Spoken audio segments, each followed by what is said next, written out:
Peter, we've included an extract from your history, Quinns Post, in The Invisible Thread, and you talk about how Quinns Post is just the size of a school playground, and yet hundreds of men died there. And you say that during your research, most people knew about Quinns and they knew that it was famous, but they didn't know exactly why. So can you explain the importance of that small patch of land? Yes, Quinns is at the very apex of the Anzac line on Gallipoli. It was the closest position to the Turks, and if the Turks had broken through there, perhaps the whole Anzac position would have been jeopardised. So Quinns was a really important place tactically, but even more than that, it's a really important place emotionally, because it's the most intense site of conflict on the whole Gallipoli Peninsula. And the first time that you went there and stood at Quinns, you were actually intending at that time to write a book on Distinguished Medal of Conduct winners, or I should say Distinguished Conduct Medal winners. Whatever. But when you stood on that land, you decided immediately to abandon that project and write a book about Quinns Post. So can you explain why that place had such a profound effect on you? No, I can't, but it did. I climbed up the escarpment and reached a place that I realised was Quinns, and I can only describe it as a road to Damascus moment where I immediately felt a conviction that I needed to write about this place, not Gallipoli, not, this place, Quinns Post. And the writing of the book worked out that feeling, and in the end it was the right thing to do. The book came together amazingly easily, but I still can't really explain why I felt that intense feeling at that moment on that spot. So you've also talked about how Gallipoli is one of the most overworked subjects in Australian history, and in fact in your book you quote Robin Pryor, who said that historians should be granted awards for not writing books about Gallipoli. Yeah. But you said that you feel it's really important to deconstruct the mythology surrounding Gallipoli, and that Australians really need to engage with that experience in a much more honest way. Can you talk about that a Yes, little bit? indeed. And I have to say, both Robin Pryor and I went on to write more books about Gallipoli, so we're complete hypocrites. But the reason for that, of course, is that Gallipoli is a place that Australians are drawn back to, either physically or at least in their imaginations, year after year, time after time. And I think it's important that we try and separate the rhetoric of Gallipoli and the mythology that builds up every year at Anzac Day from the reality, and to understand the reality in human terms. So the book that I'm working on at the moment, which doesn't actually have a publisher at the moment, is called Lost Boys of Anzac, and points to the irony that the men of Gallipoli, those who died on the 25th of April, are those who are remembered every year at Anzac Day. But can anybody name them? Does anybody really know who they are, or where they came from, or what circumstances in which they died, or what those deaths had, what effects those deaths had on their families? So we really need to understand Gallipoli as a real human historical phenomenon, and not just as a sort of a matter of national rhetoric. And I think that's one of the things that you do in this book so well, because you take individual stories and you show us that these men weren't just, courageous heroes, that they also were scared at times, there was rivalry, there was incompetence. They were, it's a real human experience. Mm-hmm. And there were some moments for me in the book that particularly touched me, and there was one experience when the area in no man's land was filling up with bodies and was posing a real health risk. And so they had a ceasefire for one day. And it meant that the men from both sides met up and shared cigarettes and were chatting. And it really struck me that after that, it must be a very different experience to go back to fighting the enemy. Were there moments for you when you were researching the book, real human stories that particularly struck you? Oh, indeed. There's one which again takes place in no man's land during a New Zealand attack the very next month in June, in which a Turkish soldier is in the same shell hole or trench as New Zealand attackers, and he helps them get away and is then killed by his own men, because he related to those men as a human and not just as an enemy. And it really was a striking moment where the nationality was transcended and humanity was predominant. And I think there are occasions like that all the way through Quinns, because it was so close, the enemies could hear each other. They could throw not just bombs, but gifts. I mean, sometimes ironic gifts. They throw bully beef over to the Turks, and the Turks would throw it back. But they related to each other in a way that enemies who were separated by hundreds of yards couldn't. So yes, it was a place that brought us face to face with the people of Quinns, and not just the Australians, but the New Zealanders, the British, and to some extent the Turks, although not having Turkish was always a barrier to understanding the Turkish side of the line. Yeah, I found that quite incredible, those descriptions where they could hear each other just talking and, you know, moving around and living, you know, being at such close quarters. It's quite incredible. Was Quinns the only place where that really happened? Pretty much. I mean, the trenches at the neck are very close, so they're the width of the cemetery now. But Quinns is the place where they were literally 10 yards apart. You know, you could easily throw whatever you wanted.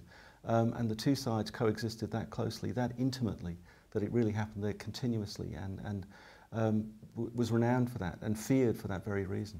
So why do you think it's important for future generations to know about Gallipoli and what happened there, other than mythologising it? You know, what do you think are the important things that we're aware of? Well, the reality for a start, as I say, not the mythology.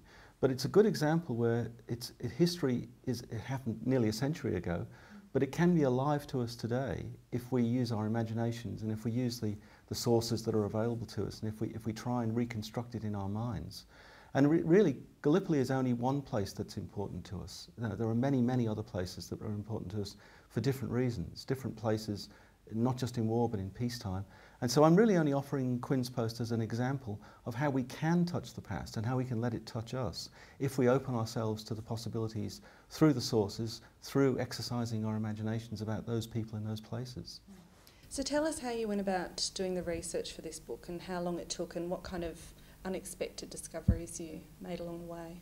Well, the unexpected was that it's called Quinns Post Anzac Gallipoli. It sets out to tell an Anzac story.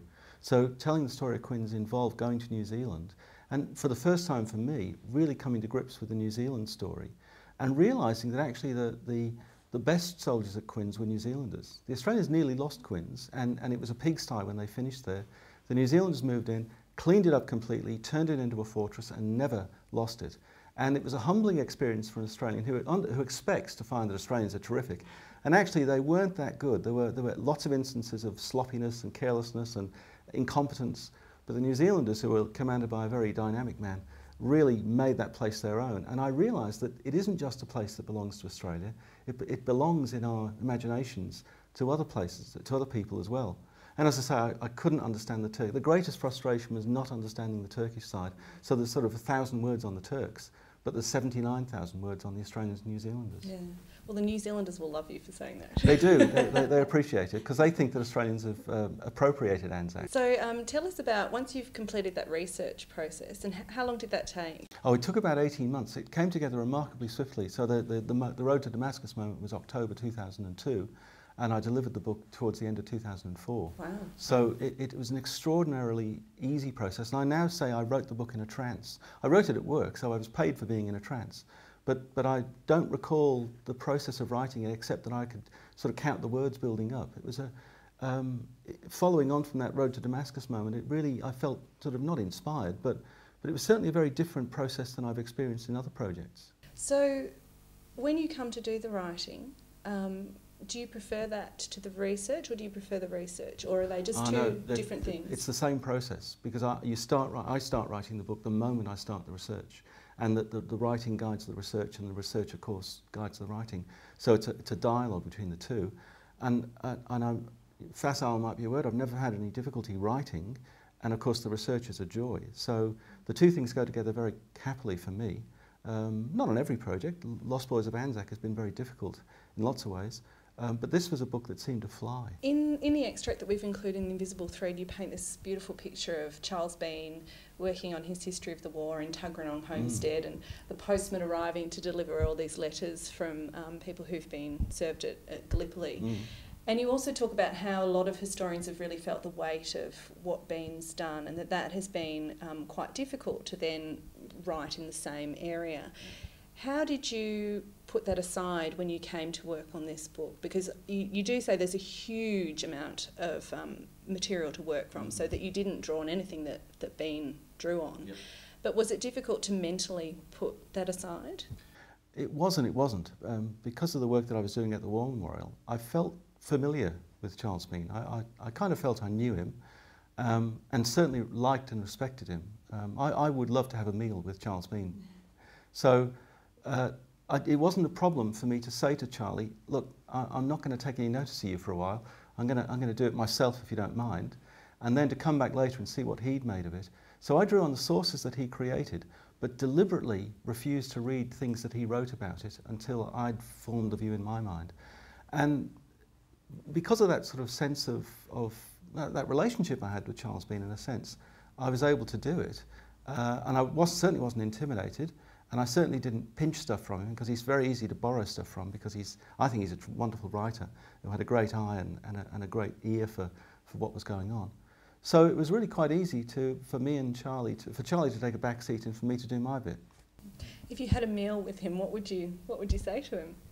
Gosh, I don't know. Oh, well, I'd ask lots of questions, I suppose, about how he worked and the people he knew. He was a man who listened a great deal. He was a great eavesdropper, a man who was self-effacing in many ways.